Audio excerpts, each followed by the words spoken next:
Hey guys, what is up? Steven here doing another film breakdown. It's almost Christmas Eve, so happy Christmas Eve, everybody. I hope everyone has a wonderful holiday. Today I'm going to be talking on the Chargers offensive line performance against the Kansas City Chiefs. Had a lot of fun watching this breakdown, and that includes watching Trey Pipkins' performance, right? Like that is not something I was expecting heading in, but he played very well relative to who he is, right? Like, definitely not saying that he is, a quality starter or offensive line by any means, but, he exceeded expectations. He played well. Melvin Ingram got him a couple times on a spoof. Frank Clark got him on a bull rush one time, but um, so I charted him with 4 pressures. PFF charted him with 3.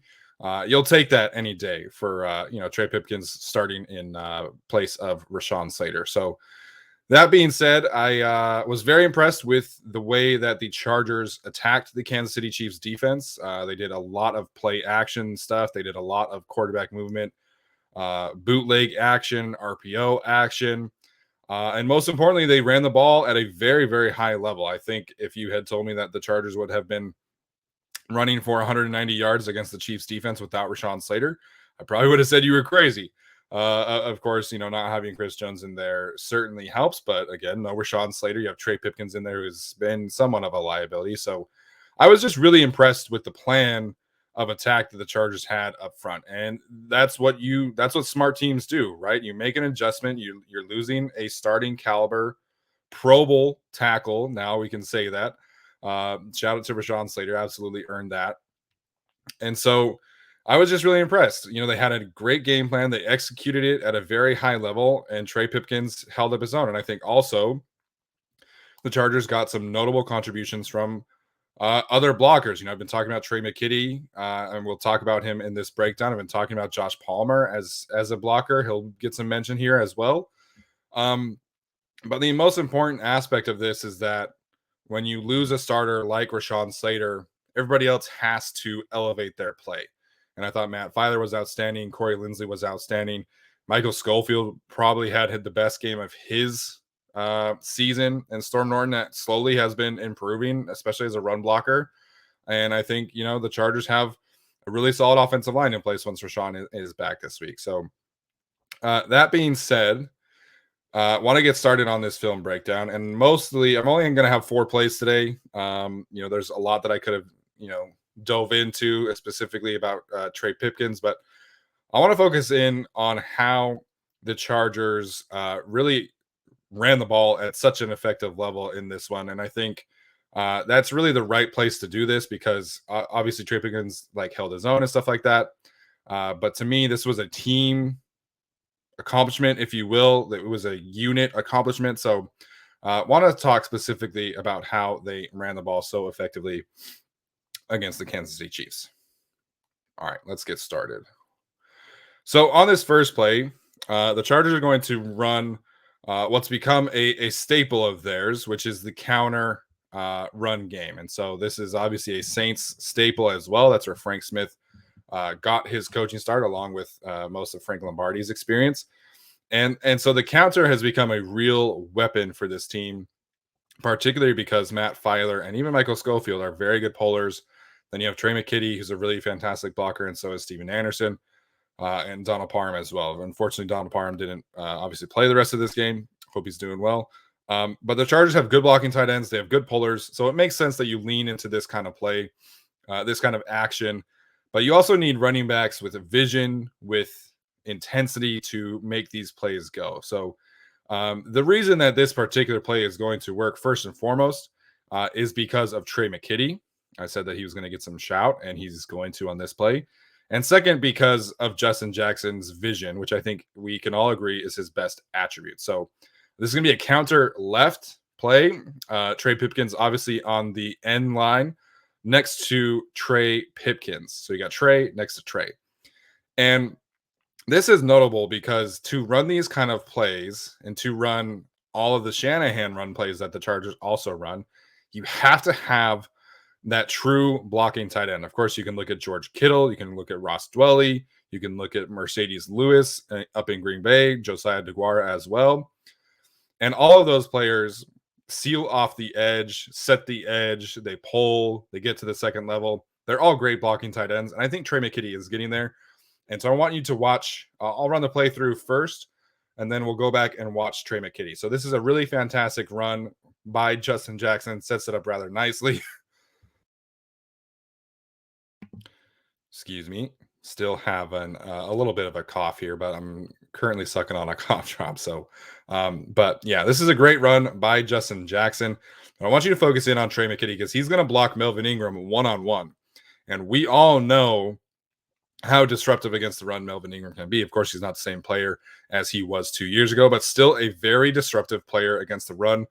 And theoretically, anytime you get him one-on-one against a tight end, if you're the Chiefs, you're probably saying, hey, like, we got this. We'll have Melvin Ingram set the edge. But I want you to watch Trey McKitty seal Melvin Ingram on this play. He's going to essentially try to block him down. And this is just a great finish. He turns his hips and gets Melvin Ingram onto the inside shoulder at such a high level. So he engages right away. And of course, you can go about this two ways. You can, of course, try and keep going forward and just push your guy back. Ideally, though, you want to get a seal on Melvin Ingram. So that's either a seal to the outside with your right shoulder going this way, or a seal to the inside with your left shoulder going the other way. And so Trey McKitty is going to do the seal towards the inside, and he flips his hips here, and he just washes Melvin Ingram down. Great finish right here at the point of attack. If Trey McKitty doesn't get this level or doesn't get this block, Justin Jackson does not have this kind of a cutback. And so it's great vision again because you have the safety on the outside. I think that's Tyrann Mathieu. Or that actually might be, what's the other one's name? I forget. I think Tyrann Mathieu's in the red sleeves up top. So anyways, Justin Jackson has a clear cutback lane, and he takes advantage of that. So great job by Trey McKitty at the point of attack. The next one I want to highlight here is actually Trey Pipkins because Trey Pipkins washes down, does a good job helping Matt Filer out. Matt actually knocks Matt a little bit over, but it works, right? Then he gets to Nick Bolton and gets just enough of him so that Justin Jackson can get, 5-10 more yards off of this run play. So if he doesn't get Nick Bolton here, the Chargers get 6-7 yards. Great. That's a fantastic run. I think this was on first down. But because Trey Pipkins is able to get just enough of Nick Bolton, and this is a tough ask, particularly of a player who I think we can all agree has not really been, playing at a very high level since he's been on the Chargers. So comes off the block, gets just enough of Nick Bolton, and that's a fantastic block. Springs Justin Jackson for 5-6 more yards, and you get 15 yards on first down. What more can you ask, right?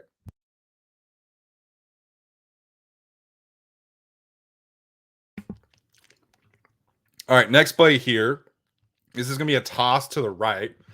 And Josh Palmer is actually going to be one-on-one with Melvin Ingram on this play. So Melvin Ingram made some good plays, but for the most part, the Chargers really went at him in the run game at the point of attack with several blockers. And in this case, it was Josh Palmer. So I'll run the play really quickly through. Toss right to Austin Eckler. Does a fantastic job cutting this back up. Gets 8 yards, 9 yards, I think, on second down, I believe this was. But this is just a fantastically blocked and executed play by Josh Palmer, Michael Schofield, Storm Norton, and Steven Anderson. So focus in on Josh Palmer first because he has the most important block. He's blocking Melvin Ingram one-on-one. And look at Josh Palmer go, man. Look at number 5 fighting against Melvin Ingram. It's not necessarily like a super powerful block by any means, but when you stay attached like this, you do your job as a wide receiver and just does a fantastic gives a fantastic effort rather on this play, which springs an Austin Eckler first down. Next, we'll highlight Storm Norton here, who actually helps spring this block as well as Michael Schofield. So Michael Schofield, if we go back just one more second, Michael Schofield is in charge of Nick Bolton. And Nick Bolton was very impressive in this game. I thought he looked fantastic. Made several plays that really kind of just blew me away. But, you have to take advantage of this kind of situation. You get a lineman on a linebacker, you take that. And Schofield just runs him right to the right and finishes him off. It gets a little bit helped by Melvin Ingram right there, looks like, and Josh Palmer. But this is a great job by Michael Schofield of understanding the leverage, understand the assignment, and this gives Austin Eckler the cutback. So I think the most important block here is the receiver on the defensive end, which don't know how much I want to see that going forward, but good job, Josh Palmer. But Michael Schofield is the most, he allows this play to get cut back. And so there's a little room right there that Eckler probably could have taken. I think maybe that corner safety makes a play that looks like that's Tyrann Mathieu actually on Steven Anderson. But this is a great decision by Austin Eckler, perfectly executed by those 4 players at the point of attack.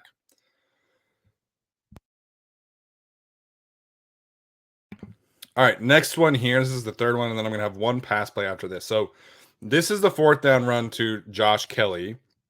And I love this play design. I love this play call because they went back to an old friend here. I wish I would have brought back the play that they ran against the Raiders because this is the same exact look that they end up running. So they're going to motion Trey McKitty over to the other side. And so they have Steven Anderson as an H-back, Joshua Kelly as the running back next to him, and then Jared Cook as an eligible receiver next to Matt Filer. So it's an unbalanced line. And against the Raiders, what they did was they leaked out Jared Cook for the first down. You might remember that play. It went for 10, 12 yards. And it really caught the Raiders off guard. So they show this look again. This time they're going to run out of it. So it's just a basic handoff from the pistol.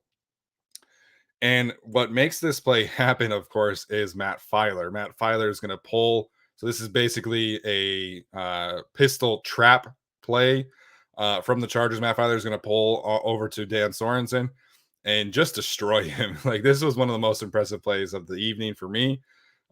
This angle doesn't really justify that, but the other angle was just kind of, I like doing from the end zone angle better anyway. So Matt Filer is going to pull, and then everybody else essentially is going to block down.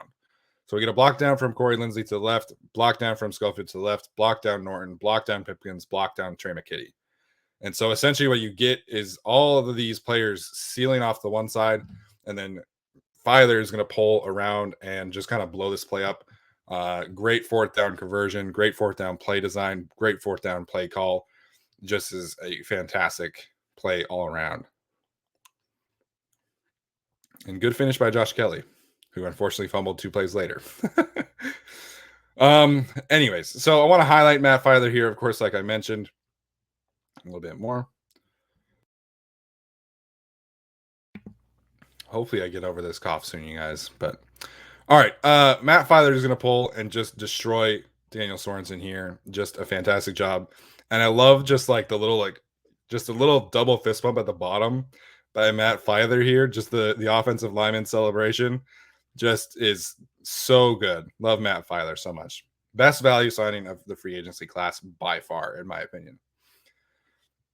All right, so I mentioned all the block downs here, right? Like, this is a very simple, very well executed play.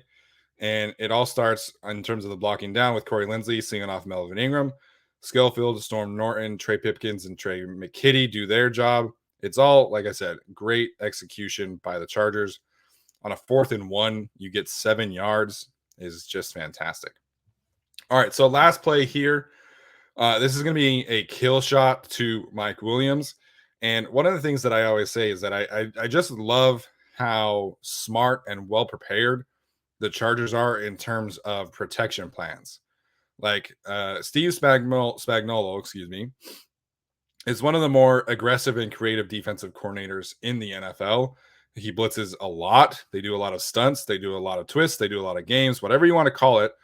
They do a lot of it. So I was very curious to see how Trey Pipkins coming in for Rashawn Slater would affect this. And turns out not a lot, because the Chargers are just so smart in this grouping, in this position group led by Frank Smith and Corey Linsley, who I think, is very deserving of his first Pro Bowl trip. I think it's kind of ridiculous that he was not voted as one before this, but they're just so well prepared against all of this stuff. And it's such a breath of fresh air, because last year the Chargers would struggle with the most basic of stunts. And anytime a complex defensive coordinator would come in here, Justin Herbert would be running for his life. So to see the Chargers be able to execute at this kind of level is just fantastic.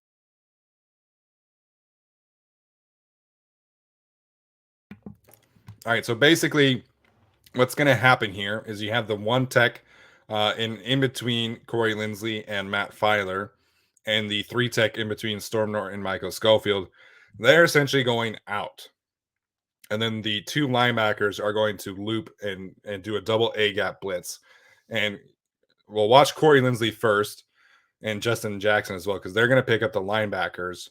And it's just such a well executed machine at this point, well oiled machine, because you look at Corey Linsley right away. He's always making sure that he knows where something is coming from, right? Like this hand placement right here. He's telling Matt Filer, hey, I got your back. If this guy does come this way, I got you. We'll pass it off. And Matt Filer does a fantastic job here of absorbing that. And then you see the two linebackers kind of looping. Corey Linsley ready for that. No wasted movement, no wasted energy. Justin Jackson comes right in here as well. And how many times did we see a pocket like this on a blitz like this last year? Probably like 3 or 4 times on the season. So just is a fantastic job by the offensive line, by Justin Jackson, by Frank Smith, of organizing themselves against these kind of looks. And then you get a great throw to Mike Williams one-on-one against the corner. And this was just a huge play for this offense. So we'll watch it one more time here. All the way through. And you can even look at Trey Pipkins here, just running his guy right by Justin Herbert. Great job by him. Some people will say, oh, he got beat. That's exactly what you want to do when a defensive end is taking a wide corner like that. Just run him right by Justin Herbert. You don't have to do anything fancy. Just run him right by him. And so I was just blown away by how smart, how well prepared this offense was without Rashawn Slater. Just a huge difference against the Denver Broncos. And some of that, of course, is, Vic Fangio being a mad genius. But overall, I was just so blown away by the Chargers game plan and how well executed it was with Trey Pipkins in place of Rashawn Slater. So, of course, Chris Jones is not playing, whatever, but Rashawn Slater wasn't playing either. We just saw him voted to the Pro Bowl. So great execution, great game plan by the Chargers. I thought Joe Lombardi called a fantastic game. I hope everybody is back on board with that, because he's been calling some great games the last few weeks. Frank Smith is, coaching up his offensive line group and doing a great job there. And I really I cannot contain the excitement with this offensive line group, because they're playing at such a high level and they are down 2 starters still. And you have all this money next year. You have all these draft picks next year. So we could realistically look at this group in a year's time, talking about them as one of the best in the league. And that is crazy to me, as somebody that had to sit through and watch all that crap from last year. So again, wanted to give a shout out to the offensive line, how they prepared, how they executed in the absence of Rashawn Slater. Have to give a big shout out to Justin Jackson, Austin Eckler, and gosh, soon, guys. I hope. Shout out to the running backs, of course, as well. Shout out to the tight ends. Trey McKitty is a legitimate weapon, and I hope this video kind of proved that a little bit more. And he's becoming a fantastic blocker for this team, and the Chargers needed it. And then, I remember everybody was really upset about that draft pick, but Trey McKitty is looking really nice. So that's going to do it for me today. I apologize for the mini coughing attacks. Again, hopefully this bronchitis leaves soon enough. And maybe by the time you're watching this, this will be Christmas Day, Christmas Eve. I don't know. So biggest happy holidays from me to you and yours. Can't thank all of you guys enough for all the support that you have given to this podcast. Tyler, Alex, me, even Jason, when Jason was with us at the start. So shout out to everybody. We couldn't have gotten this far without you. So Let me know what you think in the comments. Like, subscribe, turn those notifications on. All that really helps us continue to grow the podcast. If you listen to us on the audio platforms, please leave us a rating or a review. Leave us a Merry Christmas comment or something, whatever. We always enjoy interacting with you guys. So that's going to do it for me. We'll see you guys later.